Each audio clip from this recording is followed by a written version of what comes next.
사업장려, 돌봄, 사랑하고 사랑받고 서로가 알아가며 좀 더 깊은 단계로 나아가게 되면 사랑하는 법과 사랑받는 법을 배우게 됩니다. 예수님은 사람이 친구를 위하여 자기 목숨을 버리면 이에서 더 큰 사랑이 없나니 라고 말씀하셨습니다.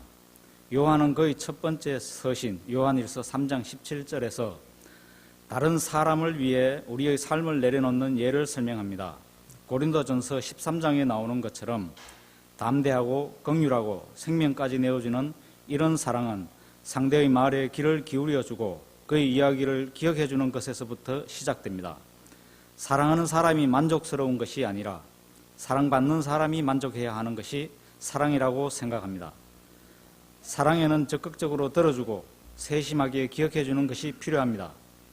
적극적으로 들어준다는 것은 상대방을 존중하고 애정을 표현하고 성경적인 행동을 취하는 것입니다.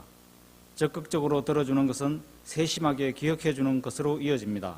고맙다는 엽서나 톡을 보내는 것, 기도하고 있다는 말을 건네는 것, 예배 후 악수를 청하는 것, 간단한 선물을 하는 것, 이메일이나 전화로 격려의 말을 전하는 것, 이런 간단한 행동들은 나는 당신을 기억하고 있습니다 라고 외치는 것과 같습니다.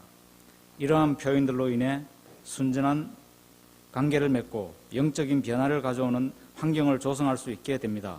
이것이 TMI입니다. 상대방을 기억해 주는 것은 한편으로 예수 그리스도를 생각나게 하는 사람으로 행동하는 것입니다. 목사와 장로로서 또는 소그룹 리더로서 목양 사역을 하는 이들은 사람이 과거의 상처를 회복하도록 돕는 치료자들입니다. 공동체 안에서 치유의 주인이 되시는 주님과 상처를 받는 사람들을 연결해 줍니다. 그래서 내가 머무는 공동체가 항상 주님의 인도하심 가운데 사랑 가운데 위치해 있음을 인식하게 해주는 것입니다. 내가 머무는 소그룹 또는 교회에서 이러한 사랑의 관계가 무르익어 간다면 풍성한 열매를 맺는 축복을 경험할 수 있지 않을까 생각해 봅니다. 사랑은 최선의 양약입니다. 사랑보다 좋은 약은 없습니다. 사랑합시오 무조건. 사랑으로 행복한 안식일이 되었으면 좋겠습니다.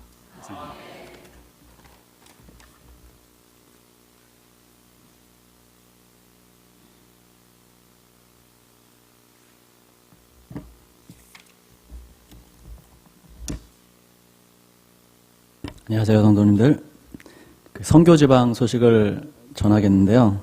한번 어떤 나라인지 성도님들 맞춰보십시오. 지구에서 가장 목이 긴 여자들이 사는 나라. 전 세계 루비의 90%가 생산되는 나라. 아시는 분은 맞춰주시면 됩니다. 물축제 띵잔이라는 축제로 유명한 나라. 물풀들과 불의 옥잠 집합제로 물에 띄운 섬을 만들어 채소를 기르는 나라. 태국이요? 땡입니다. 남자와 여자가 입는 론지라는 옷을 입는 나라. 목사님 안 맞추셔도 되는데. 미얀마입니다. 손끝으로 밥을 이렇게 해서 먹고요.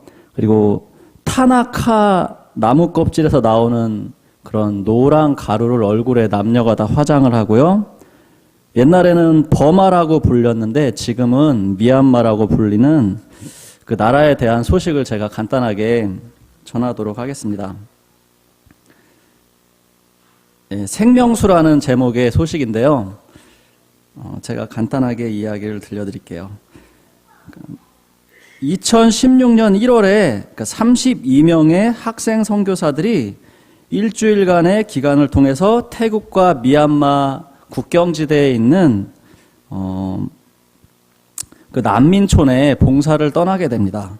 이 학생들은 홍콩 삼육대학과 한국의 카파 국제학교에서 온 젊은이들이 이 어린이들에게 난민촌에서 음악도 가르치고 유치원에 시멘트 바닥을 만들어주고 국경에 있는 난민들을 도울 여러 방법들을 찾으러 이제 난민촌에 봉사대를 일주일간 떠나게 됩니다. 그때 이 봉사대 기간 중에 홍콩에서 온 제니즈라는 학생이 사진이 나왔죠? 제니즈라는 학생이 이제 선교사 4명과 3명과 함께 미얀마로 잠깐 1시간 정도 오토바이 여행을 떠나게 됐다고 합니다. 그 오토바이 여행 중에 그 미얀마의 한 작은 마을에 들렸는데 이제 잠깐 짬을 내서 여행을 뭐 즐기게 된 거죠. 그 미얀마의 작은 마을에 들렸는데 그 마을에 이렇게 구경을 하다 보니까 그 마을에 물이 없더랍니다. 그래서 물을 기르려면 마을 사람들이 최소한 1km 이상 이 양동이를 가지고 그 물을 길러오는 모습을 보고 이제 저희들 같으면 성도님들 같으면 그런 오지의 여행을 떠나시면 어떠시겠어요? 한남수 장로님 어떤 마음이 드시겠어요? 예, 참 고생이 많다. 어렵게들 사는구나. 이렇게 생각을 하게 되죠. 저도 그럴 것 같아요. 아, 저렇게 사는구나, 이 사람들은. 근데 이 제니즈라는 학생은 이제 그 여행을, 1시간 동안 이제 여행을 하고 마치고 온 다음에 그 마음에 이제 작은 이제 동정심이 들은 거예요. 그래서, 아, 그 사람들 물 그렇게 나르는데 참 힘들겠다. 그래서 우리가 도와줄 수 없을까 하고 그 이제 봉사대원들끼리 숙소에서 얘기를 나눈 거예요. 아, 내가 미얀마에 잠깐 여행을 갔다 왔는데 그 마을에 물을 기르려면 이렇게 힘들다더라. 그래서 우리가 도와줄 수 없을까 의논을 해보니까 이제 1,500달러, 5만 바트라는 1,500달러 정도를 기부하면 그 마을에 수도관을 1km 정도 이상 되는 관을 설치해 줄 수 있다는 이야기를 이 학생들이 듣게 되고 이 학생들이 이제 봉사대 기금으로 모은 그런 이제 빵을 판매하고 또 모금 행사를 통해서 모은 그 기금을 통해서 기부하기로 학생들이 결정을 합니다. 그래서 그 마을에 이제 학생들의 그 작은 큰 돈이죠. 학생들에게는 기부를 하게 돼서 이 화면처럼 파이프로 연결을 해서 그 마을에 수도관이 설치가 되게 됐다고 합니다. 이 마을 사람들은 이제 미얀마는 기독교가 아니에요. 다 이슬람교랑 불교가 사실은 싸우고 있기 때문에 저 난민촌이 지금 발생되게 된 거거든요. 두 종교가 서로 확살을 하고 싸우고 있어요, 나라에서. 그래서 기독교는 사실 들어갈 틈이 없는데 이 소녀 이 선교사가 작은 동정심의 마음을 이렇게 친절로 베풀어서 수도관이 설치됐으니까 이 마을 사람들이 얼마나 좋아했을까요?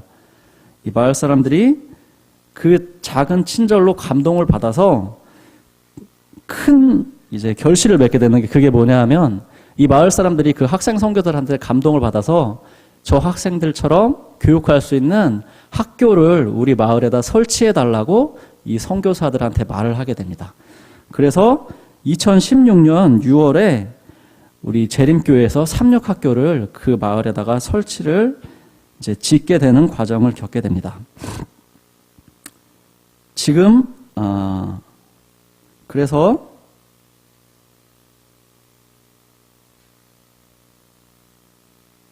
그래서 이 마을 아이들과 또 주변 마을 학생들까지 이 삼육학교에서 교육을 받고 있는 어떻게 보면 되게 기적이죠. 이 선교사들이 거기 학교를 세우러 간 게 아니라 그냥 난민촌에 봉사하러 갔다가 잠깐 여행한 지역에서 그 작은 친절을 계획에 없던 친절을 베풀었는데 이렇게 큰 결실을 맺게 됐다고 합니다. 이런 게 바로 TMI가 아닐까 생각되는데요. 성도님들과 저도 이렇게 생활하다 보면 마음속에 하나님께서 주시는 작은 이렇게 동정의 마음이 싹트잖아요. 그것을 저희가 용기를 내서 실천해 보면 더 큰 결실을 하나님께서 맺어 주실 것을 생각하게 되면서 우리 시간을 마치겠습니다.